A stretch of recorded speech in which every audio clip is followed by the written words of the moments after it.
भैया आज कुछ खास बात है क्या? बड़ी साफ सफाई चल रही है। अरे भैया आज गांधी जयंती है। अच्छा, आज ही के दिन गांधी जी का जन्म हुआ था। अच्छा अच्छा।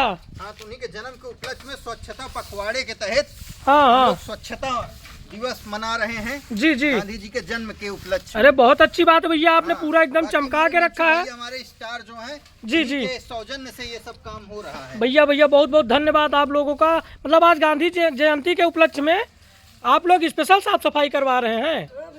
बहुत बहुत धन्यवाद। एक बार हम चाहते हैं कि आप सब लोग एक बार आके गांधी जी के लिए कुछ बोलें,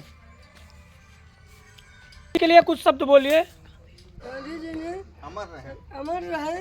उन्हीं के लिए परीक्षा चाहिए हम लोग, ताकि हमारे लोग को सहयोग करें। हाँ। गांधी जी ने हमको बनाए रखे रहे। हाँ, गांधी जी ने हमको बनाए रखे रहे।